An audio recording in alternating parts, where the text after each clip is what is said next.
Good morning students, स्वागत है आप सभी का एक और नई वीडियो में। आज हम करने जा रहे हैं गणित की वर्कशीट नंबर 15 जो कि क्लास 9th की वर्कशीट है और जो वर्कशीट है वो है 9 अगस्त 2021 की।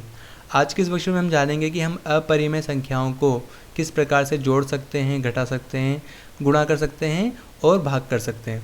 देखो, अपरिमेय संख्या क्या होती है? जो रूट के अंदर लिखी होती है, जैसे √2, √3, √5, ये सारी की सारी क्या है?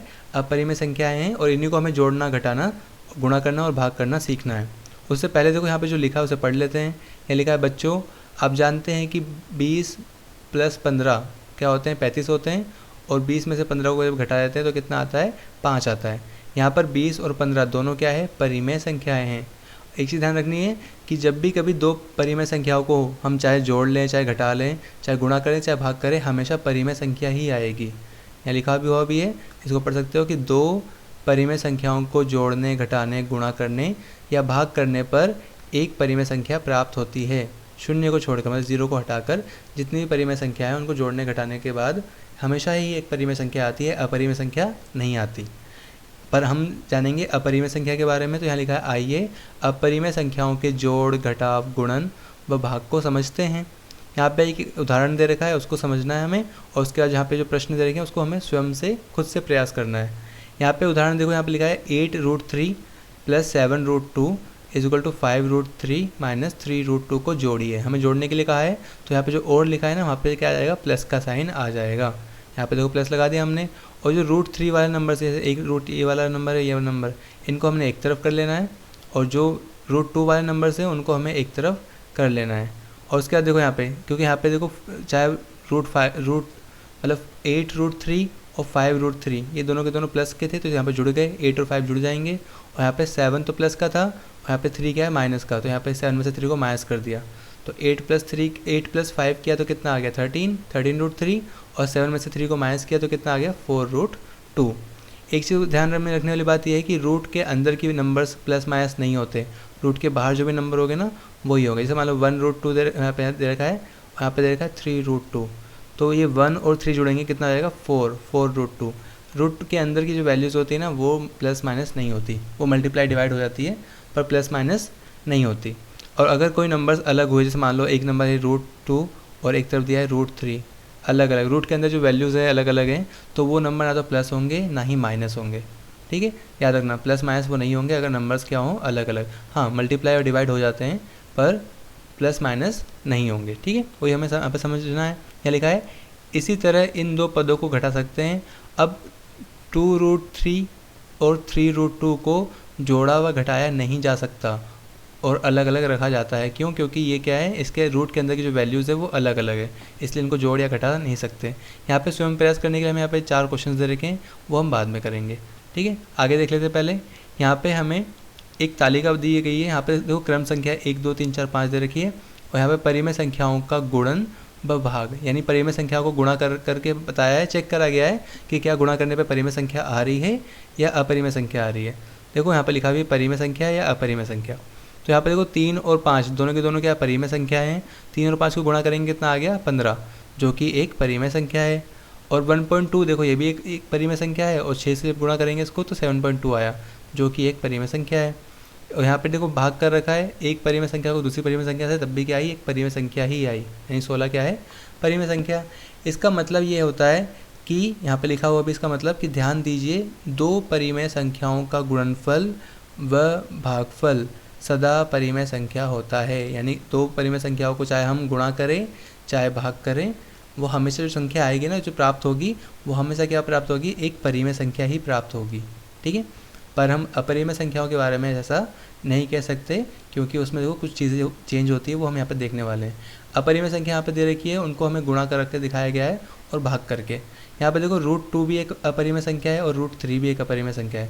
जब इनको मल्टीप्लाई करेंगे तो नंबर अंदर अंदर मल्टीप्लाई हो जाएंगे, यानी 2 और 3 को मल्टीप्लाई करेंगे कितना आएगा? 6। ठीक है, 2 3 6 आ गया। अब देखो 6 रूट से बाहर तो निकला नहीं है, तो 6 क्या है? √6 क्या है? एक अपरिमेय संख्या है।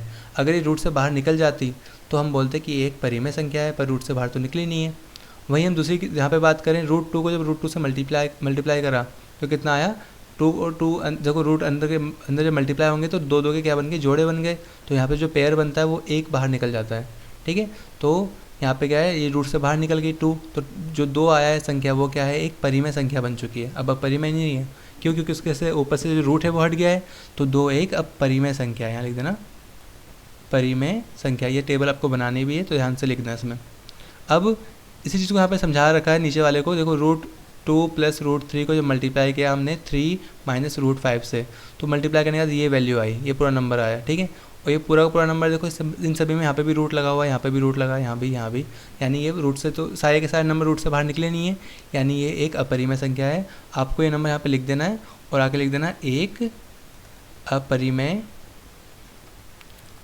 संख्या है, ठीक है। ये जो नंबर है वो क्या है, एक अपरिमेय संख्या है, ये लिख देना है। अब हम फोर्थ की बात करते हैं। फोर्थ यहाँ पे देखो 3√3 था, उसको डिवाइड करना था √3 से, तो √3 से √3 कट गया, बचा कितना, सिर्फ 3। तो 3 देखो यहाँ पे कोई रूट तो लगा नहीं है, यानी ये क्या है, एक परिमेय संख्या है। लिख देना 3 एक परिमेय संख्या है, ठीक है। आगे बढ़ते हैं। यहाँ पे देखा है √10 माइनस √2। अब देखो यहाँ पे जब 2 को 10 से डिवाइड करा तो कितना आया, √5। अब √5 देखो रूट से बाहर तो निकला नहीं है, तो यानी ये एक अपरिमेय संख्या कहलाएगा। तो √5 क्या है, एक अपरिमेय संख्या है, अपरिमेय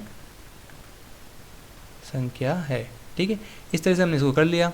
आगे देखते हैं, कुछ प्रश्न दे रखे हैं हमें यहाँ पे कहा है कि स्वयं प्रयास करने के लिए हमें कुछ प्रश्न दे रखे हैं। पहला लिखा है कि क्या हम 2 परिमेय संख्याओं को गुणा करने पर एक अपरिमेय संख्या प्राप्त कर सकते हैं। देखो 2 परिमेय संख्याओं को जब भी हम गुणा करते हैं, चाहे मल्टीप्लाई करते हैं, चाहे डिवाइड करते हैं, चाहे प्लस करते हैं, कुछ भी करेंगे बेटा, हमेशा याद रखना परिमेय संख्या ही आएगी। परिमेय को परिमेय से गुणा करने पर, भाग करने पर हमेशा क्या आती है, परिमेय आती है। पर यहाँ पे अपरिमेय है तो यहाँ लिख देना नहीं, इसका आंसर है नहीं। लिखने के बाद पूरा लिखना है कि 2 परिमेय संख्याओं को गुणा करने पर एक परिमेय संख्या प्राप्त नहीं कर सकते, ठीक है। यहाँ पे इसको इस तरह से लिखना है। सेकंड में लिखा है कि क्या हम 2 अपरिमेय संख्याओं को गुणा करने पर एक परिमेय संख्या प्राप्त कर सकते हैं। तो हाँ, देखो 2 अपरिमेय संख्या अगर हम लेते हैं, जैसे मान लो √2 क्या है, एक अपरिमेय संख्या है, और √2 भी क्या है, अपरिमेय है। तो हम इसको मल्टीप्लाई करेंगे तो देखो रूट से रूट कैंसिल आउट हो जाएगा, बचेगा कितना, 2। हमने ऊपर किया भी था ना, रूट क्या है, जो 2 है वो क्या है, जोड़े बन जाएंगे 2 के, तो एक 2 क्या है, बाहर निकल जाएगा। तो इसका मतलब ये जो 2 है वो रूट से बाहर निकल गया, और अब क्या बन गया, वो परिमेय। तो यानी कि यहाँ पे वही तो लिखा है कि 2 अपरिमेय संख्याओं को गुणा करने पर क्या परिमेय संख्या प्राप्त कर सकते हैं। तो लिखना हाँ, ऐसा हो सकता है। और उदाहरण के लिए यहाँ पे ये लिख देना, ठीक है। उदाहरण लिख के ये लिख देना कि √2 × √2 क्या होता है, रूट कैंसिल आउट हो जाएगा तो सिर्फ 2 बचेगा। तो इस तरीके से कर लेना है। यहाँ पे अब प्रश्न 3 पे आते हैं। यहाँ पे क्या हमें हल करने के लिए कहा गया है, इन सवालों को हल करना है, इन प्रश्नों को। पर इससे पहले जो ऊपर वाले प्रश्न थे ना, उन पर भी थोड़ा ध्यान दे लेते हैं। ये जो प्रश्न थे ABCD, इनको पहले सॉल्व करेंगे हम 1 बाय 1। पहला देखा 25 √2 प्लस 6 √2। तो यहाँ पे देखो √2 और √2 सेम है अंदर, तो यानी कि जो बाहर वाले नंबर से वो क्या है, जुड़ जाएंगे। बीच में प्लस का साइन है ना, इसलिए इसको जोड़ देना है। तो इनको देखो किस तरीके से कर सकते हो आप, इनको इस तरीके से कर देना है 25 √2 प्लस 6 √2। तो यहाँ पे क्या है, 25 और 6 को एक साथ लिख देना है प्लस में, तो कितना आएगा, 31 √2। ये आपका आंसर आएगा फर्स्ट का। सेकंड देखते हैं, 7 माइनस √23 है प्लस √23 है। याद रखना ये ब्रैकेट तो इसलिए दे रखा है क्योंकि यहाँ पे 2 साइन है, पर उसको मतलब नहीं है, ब्रैकेट हटा दो यहाँ से। तो यहाँ पे माइनस का साइन है, प्लस का साइन है। अब 23 ये रहा, 23 ये रहा, इसके आगे जहाँ कुछ नहीं, यहाँ पे 1 होता है, जहाँ 1 1 है। पर क्योंकि देखो साइन अलग अलग है, तो देखो 1 में से 1 माइनस करेंगे, ये हो जाएगा 0, और 0 को √23 से मल्टीप्लाई करेंगे तो ये पूरा का पूरा नंबर क्या हो जाएगा, 0। तो बचा है कितना, सिर्फ 7। तो हमारा आंसर कितना आ गया, 7 आ गया। उसके बाद सी पे आते हैं, यहाँ लिखा है 17 √11 माइनस 3 √11। तो यहाँ पे 17 है, यहाँ पे 3 है, वो क्या है, और रूट के जो अंदर वैल्यू है वो सेम है। इसका मतलब ये क्या, घट जाएंगे आराम से, माइनस है इसलिए घटा देंगे इनको। 17 में से 3 को माइनस कर देंगे, कितना आएगा, 14 √11। इस तरीके से जो डी पार्ट है उसको बहुत ध्यान से देखना है। यहाँ पे जो डी पार्ट है यहाँ पे देखा है 2 प्लस 5 माइनस √2 माइनस 3 याद रखना ये जो माइनस का साइन है ना, पहले उसको मल्टीप्लाई करना है इससे भी और इससे भी। तो जब माइनस के साइन को √2 से मल्टीप्लाई करेंगे तो माइनस का √2 ही आएगा, पर जब माइनस के साइन को इससे मल्टीप्लाई करेंगे तो माइनस क्या हो जाएगा, प्लस। तो यहाँ आ जाएगा प्लस का साइन, तो प्लस √3 आ जाएगा। उसके बाद जो भी √2 वाली वैल्यूज़ है उनको एक तरफ कर लो। देखो यहाँ पे जैसे √2 वाली ये वैल्यू थी और ये वाली थी, इनको हमने एक तरफ लिख ली, और √3 वाली ये जो वैल्यू थी इन दोनों को हमने एक तरफ कर ली। अब देखो ये 2 है और यहाँ पे 1 है, तो 2 में से 1 को माइनस कर देंगे तो कितना आएगा, यहाँ पे 1 ही बचेगा। 2 माइनस 1 कर देंगे, यहाँ पे 5 और 3 क्या है, प्लस हो जाएंगे, क्योंकि रूट के अंदर की वैल्यू क्या है, सेम है। तो 5 और 3 कितना हो गया, 8। तो रूट 2 प्लस 8 रूट 3 हमारा आंसर आ गया इसका। ठीक है, उसके बाद हम आगे देखते हैं। उसका जो नीचे वाले क्वेश्चन है ना, ये जो स्वयं प्रयास करने वाले, इनको भी हम एक बार फटाफट से सॉल्व कर लेते हैं। तो जो पहला यहाँ पे दे रहा था कि निम्नलिखित को हल कीजिए। तो पहला प्रश्न था यहाँ पे 10 अंडर रूट 10 इंटू में 5। तो जो 10, जब रूट के अंदर की वैल्यू क्या होती है, मल्टीप्लाई इजीली हो जाती है, तो मल्टीप्लाई कर देंगे। 10 को 5 से मल्टीप्लाई करेंगे, कितना आएगा, 50। और 50 को अगर तुम अब फैक्टर्स निकालोगे इस टाइप से, प्राइम फैक्टर्स, तो 2 के पहाड़े में कितने बार आता है, 25 बार में आता है। 5 के पहाड़े में 5 बार में आता है, और फिर 5 के पहाड़े में 1 बार में आता है। तो देखो 5 के तो 5 के जोड़े बन गए, तो 5 तो रूट से बाहर निकल गया, अंदर कितना बचा, सिर्फ 2। रूट के अंदर कितना बचा, सिर्फ 2। तो इसको आप 5√2 भी लिख सकते हो, या अगर आप यहाँ तक भी लिख दोगे ना, तब भी आपका आंसर ठीक है। आगे बढ़ते हैं बी पार्ट पे। तो इसका जो बी पार्ट है वहाँ पे लिखा है 3 + √3 इंटू में 3 - √3। यहाँ पे a + b और a - b का फॉर्मूला भी लग सकता है, पर आपको अगर फॉर्मूला नहीं लगा तो आप सीधा मल्टीप्लाई करो। आपको फर्स्ट टर्म को फर्स्ट से मल्टीप्लाई करना पड़ेगा, फिर फर्स्ट को सेकंड से, सेम फिर सेकंड को फर्स्ट से, सेकंड को सेकंड से। तो देखो 3 को जब मल्टीप्लाई करेंगे इस पूरे से, तो यहाँ पे हमने 3 इंटू में आप लिख दिया 3 - √3 प्लस √3 को मल्टीप्लाई करना है इस पूरे से, तो उसको यहाँ पे मल्टीप्लाई में लिख दिया।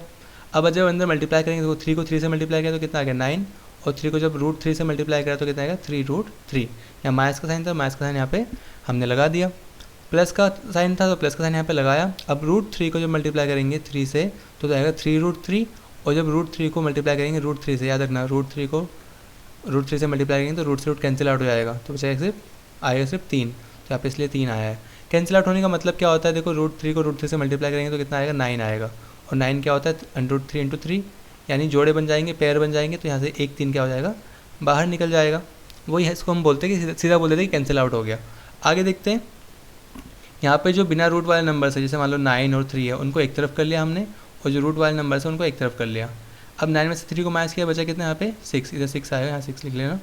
और यहाँ की बात करें तो देखो ये माइनस का 3 है, माइनस का 3√3 है, और ये प्लस का 3√3 है, तो साइन अलग अलग है, तो ये कट जाएगा, ये आएगा 0। तो हमारा आंसर कितना आएगा, फाइनली 6 में से 0 को माइनस करेंगे तो आंसर आएगा 6। तो इस तरीके से हमने इसको यहाँ पे 6 लिख लेना है। आगे देखते हैं, जो इसका सी पार्ट है, सी और डी यहाँ पे दोनों दे रखें। सी की बात करें तो देखो √6 को जब मल्टीप्लाई करेंगे, ये जो ब्रैकेट का मतलब होता है मल्टीप्लाई, इसको मल्टीप्लाई करना है √3 से भी और 2 से भी। जब इसको 3 से करेंगे तो कितना आएगा, 6 3 हो गया 18। और जब इसको 2 से करेंगे तो देखो 2 तो बाहर मल्टीप्लाई होगा इस 1 से, 2 1 2, तो 2√6 क्या आ जाएगा, यहाँ पे अंदर आ जाएगा। अब देखो जो √18 है उसको भी आप फैक्टर्स कर सकते हो उसके, 2 9 18, फिर 3 से 3 बार में, फिर 3 से 1 बार में, तो 3 बाहर निकल गया, अंदर कितना बचा, √2। तो 3√2 प्लस 2√6, ये इसका आंसर आ गया। आप यहाँ तक भी लिख दोगे तब भी आंसर आपका सही होगा। जब हम डी की बात करते हैं तो डी क्या है, डी यहाँ पे दे रखा है √15 रूट डिवाइड में √5। तो जब क्या करेंगे, इसको इस तरह से बड़ा सा रूट लगाएंगे और डिवाइड कर देंगे। 5 के टेबल में 15 आता है 3 बार में, तो √3 के आगे हमारा आंसर आ गया। डी के बाद हमें दे रखा था यहाँ पे ई। अब ई में क्या है, देखो √7 को मल्टीप्लाई करना है √21 से, तो मल्टीप्लाई हो जाएगा क्योंकि रूट के अंदर मल्टीप्लाई ईजिली हो जाते हैं। तो 7 को 21 से मल्टीप्लाई कर दो, 7 1 7, यहाँ पे रूट लगाना है इस टाइप से, 7 1 7 और 7 2 14, तो 147 हमारा आंसर आ गया √ में। एफ़ की बात करें तो एफ़ कितना है, यहाँ पे 18 √15 डिवाइड बाई 6 √3। तो जो रूट के बाहर वाले नंबर है उनको अलग डिवाइड करो यहाँ पे, और रूट के अंदर जो नंबर है उनको रूट के अंदर ही डिवाइड करना है। तो 6 के टेबल में 18 कितने आता है, 6 में 6, 6 3 18, और 3 के पहाड़े में 15 आता है 5 बार में। ठीक है, तो ऊपर कितना बचा यहाँ पे, रूट के बाहर बचा 3 और रूट के अंदर कितना बचा 5। तो ये हमारा आंसर इस तरीके से आ गया। ठीक है, तो इस तरह से आपकी जो वर्कशीट थी मैथ्स की, जो वर्कशीट नंबर 15 थी, वो कंप्लीट होती है। ठीक है, अगर आपको कोई भी डाउट हो तो आप फिर भी मुझसे कमेंट में पूछ सकते हैं, कमेंट सेक्शन में। अगर वीडियो पसंद आए तो वीडियो को लाइक करना और ज़्यादा से ज़्यादा दोस्तों के साथ शेयर करना। सारी वर्कशीट की सोल्यूशन टाइम पर पाने के लिए चैनल को सब्सक्राइब भी कर लेना। मिलते हैं अगली वीडियो में, तब तक के लिए stay safe and keep learning.